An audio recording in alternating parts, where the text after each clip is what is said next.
Bonjour, mercredi 15 juillet, journal consacré à la publication du plan EDEM par Justine de Salamini, Alfred Valamir est notre envoyé spécial sur place. Vous êtes en direct sur Pôle Radio en édition spéciale.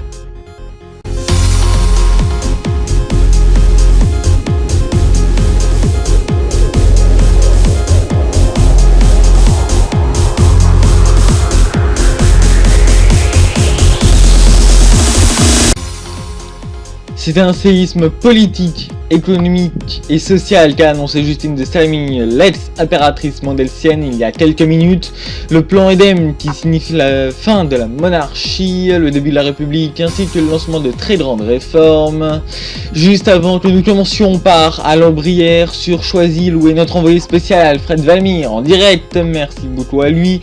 Et vous êtes avec l'un des anciens rois, il me semble. Dites-nous en plus. Bonjour, c'est Alfred Valamir. Alors, je suis en direct de Mondelzy, j'ai fait le voyage exprès pour l'occasion. Je suis actuellement à l'Aubrière sur Choisy, où la table ronde des rois s'est terminée il y a quelques heures maintenant, donc en début de matinée, vers 6-7 heures du matin.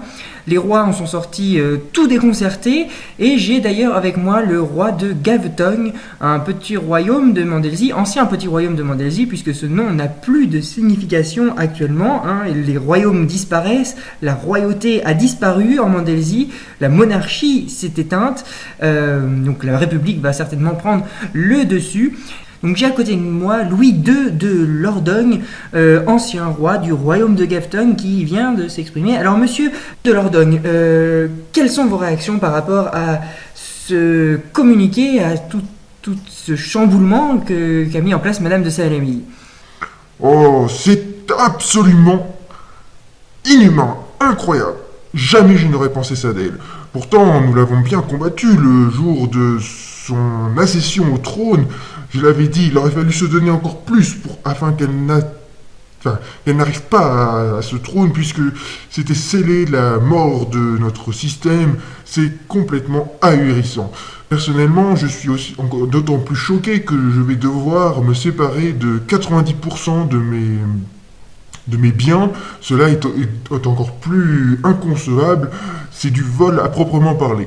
Mais Madame de Salamini écrit dans son communiqué qu'elle a tout à fait le droit de faire cela. C'est écrit dans l'ancienne constitution mondelsienne de 1849. Elle a le droit de prendre l'argent, les richesses en fait de quelqu'un dans le royaume de Mondelzy. Oui, mais non, ce n'est pas concevable tout de même. Bon, on comprend bien, monsieur de Lordogne, que vous êtes considérablement impacté par cette décision, par tous ces chamboulements, mais comment voyez-vous votre avenir maintenant? Je sais pas, peut-être que nous, anciens rois de royaume, aurons une place privilégiée dans la future république. Très honnêtement, je ne sais pas. Après, j'ai un peu peur des élections libres. Je ne sais pas si les citoyens mondelsiens, et en particulier ces satanés génuites, c'est leur faute tout ça de toute manière, auront moyen de décider dans leur âme et conscience. Et puis je pense qu'ils ne sont pas assez intelligents pour ça. Bien, très bien. Merci monsieur de Lordogne pour cette intervention ô combien précieuse. Merci beaucoup Valamir. On en revient donc à ce plan EDEM, acronyme d'éco-plan de développement économique de la Mondelzy. Alfred vous en parlait, son financement est basé sur la fortune des anciens rois de Mondelzy, que 90% a été récolté par l'impératrice et ses collaborateurs, montant faisant tout de même 3000 milliards d'euros GC1, même si cela pourrait ressembler à du vol, et ce le serait d'ailleurs dans presque tous les pays du monde GC. Justine de Salamini rappelle que la constitution de 1849 lui donnait tous les droits et que ses moindres faits et gestes étaient parfaitement légaux, au grand désespoir des anciens rois. Malgré tout, cette somme reste juste faramineuse quand on sait que c'est l'un des pays les plus pauvres du monde. J'essaie, cette somme représenterait presque 3 fois le PIB polarien. Dans ces 3000 milliards, 110 seront utilisés pour rembourser la dette du pays qui était abyssale. Donc, Alfred Valmir serait actuellement en direct avec un chef d'entreprise mandelsien, direction l'Aubrière. Vous avez l'antenne. Alfred de... non, excusez-nous, nous avons un petit problème de liaison. Non, excusez-moi, j'ai rien dit. Tout de suite, on rejoint Alfred de Valmir. Ah non, un problème toujours pas réglé. C'est Alfred de Valmir. Avec un chef d'entreprise mondelsien qui accueille plutôt ces réformes d'un bon œil. Le plan ÖDEM lui semble tout à fait convaincant et propice au développement de la Mondélsie. Écoutez un petit peu.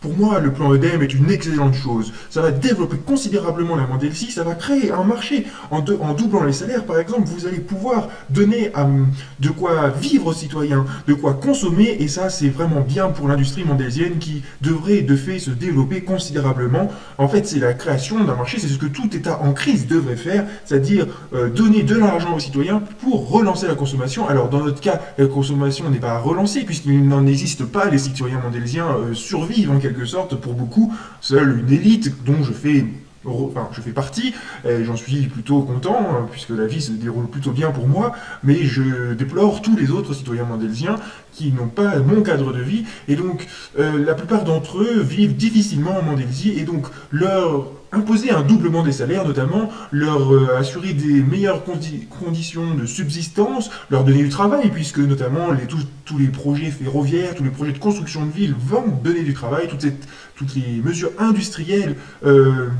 annoncées vont aussi donner beaucoup de travail, vont créer de l'emploi, et vraiment c'est très très bien pour la Mondélsie et pour tous les Mondésiens, donc je suis plutôt content. Voilà, vous pouvez peut-être penser que cela est particulier pour un Mandéloïde, puisque je suis Mandéloïde, mais je trouve que cette décision de Madame de Saint-Rémy, ce plan ÖDEM, comme elle l'appelle, est véritablement une aubaine pour la Mondélsie de demain. Voilà, c'était un citoyen mandéloïde que je viens de rencontrer à l'Aubrière, donc chef d'entreprise, donc sur une petite entreprise PME mandélsienne qui produit notamment des trombones. Voilà, c'était Valmir en direct de l'Aubrière. Voilà, excusez-nous donc pour ce léger problème technique. Et ce patron de PME en parlait donc. Parmi les premières mesures du plan ÖDEM, on peut voir notamment un doublement du salaire obligatoire, la création d'une TVA inexistante jusqu'alors, ou encore la création d'impôts également. Au niveau de l'industrie, tous les moyens seront mis pour le développement d'une industrie axée sur le recyclage de déchets tout en préservant l'environnement, où la Mondélsie espère gagner 1500 milliards d'euros GC1 dans les 15 prochaines années. Beaucoup d'éco-cités seront également construites ainsi que d'éco-quartiers. Les bidonvilles seront reconvertis et une nouvelle capitale, Valaxtine sur Choisy, sera bientôt construite. Ce plan ÖDEM a donc pour but de développer le pays, de le rendre moins dépendant de l'énergie, de l'étranger, énergiquement par exemple, puisque plein de centrales, dont une centrale nucléaire et d'autres vertes, seront construites, et aussi et surtout même de préserver l'environnement du premier pays dans cette catégorie dans le classement tempérance. On retourne en Mondélsie sans problème, cette fois avec Valmir. Vous êtes avec un citoyen, il me semble. Je suis maintenant avec un citoyen génoïte, donc toujours à l'Aubrière, hein. Ils sont très peu nombreux dans cette ville, mais j'ai eu la chance d'en rencontrer un qui est donc qui fait partie de l'élite génoïte, hein, monsieur Encortinella Belatitix, excusez-moi pour la prononciation, il a un nom assez difficile. Alors monsieur, comment voyez-vous le plan annoncé par Madame de Salamilly ? Pour moi, c'est aussi une très bonne chose. Je pense que ce plan va permettre à la Mondelzie de pouvoir s'affirmer au niveau international et de surtout ne plus être pris pour un pays de rigolos débiles, comme c'est souvent le cas dans les médias étrangers. Hein. On prend vraiment la Mondelzie pour le pays des gens pauvres, ce qui est le cas en effet, mais pour des gens qui ne savent pas réfléchir, des gens arriérés. Bon, il y a peut-être une part de vérité là-dedans, mais ce n'est pas non plus une généralité. Alors, ce plan va permettre à la Mondelzie de s'affirmer sur le plan international avec des opérations très novatrices. Et puis, si elles fonctionnent, cela devrait permettre à Justine Salmi, puisque c'est elle qui dirige tout cela, et puis je pense qu'elle continuera à le diriger, même si des élections libres sont organisées. Si elle se présente, je pense que les citoyens mondelsiens voteront pour elle, puisqu'elle a quand même initié, elle a réussi à faire l'impasse sur son statut, sur tous ses privilèges, et à véritablement penser aux citoyens mondelsiens, et ça c'est vraiment quelque chose d'extraordinaire que nous n'avions pas vu, parce que moi je n'ai jamais connu, hein, vous voyez, j'ai 55 ans, vraiment tous les souverains précédents n'ont jamais fait cela, et c'est véritablement une aubaine pour la Mondelzie. Très bien, merci. Que pensez-vous aussi de cette abolition de la royauté? Je pense que vous êtes favorable puisque vous êtes jésuite. Alors, monsieur Valdamir, ne faites pas amalgame entre jésuite et anti-monarchique. Hein. Ce n'est pas tout à fait vrai, même s'il y a là aussi une part de vérité. Les jésuites sont à la fois étaient plutôt contre le régime monarchique avant que Justine de Salami n'arrive. Depuis que Madame de Salami est au pouvoir, ils ont pris goût à cette monarchie.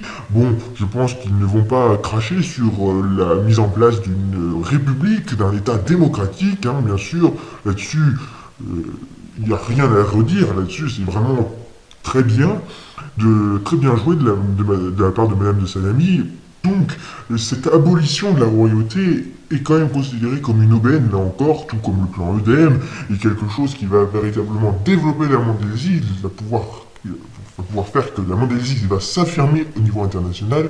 L'abolition de la royauté fait de la Mondelzie un État pas précurseur, mais qui suit en fait un mouvement de d'autres États, tels que le Polaro, enfin voilà, avec du retard bien évidemment, mais tout arrive quand même un jour, et là la Mondelzie prend véritablement un nouveau tournant. Très bien, merci monsieur, et merci d'avoir répondu aux questions au micro de Polaro TV. Merci Vamir, vous en parliez justement, cette réforme EDEM est couplée d'un abandon de la monarchie, finit donc le royaume de Mondelzie et c'est donc le début de la République mondelsienne. Justine de Salami l'a annoncé personnellement dans un communiqué dédié. Elle annonce également le début de l'écriture d'une nouvelle constitution et le retour de l'égalité entre tous les citoyens. On retrouve donc pour la dernière fois avant une courte pause Alfred Valamir, toujours en direct de l'Aubrière. Alfred, comment réagit la population ?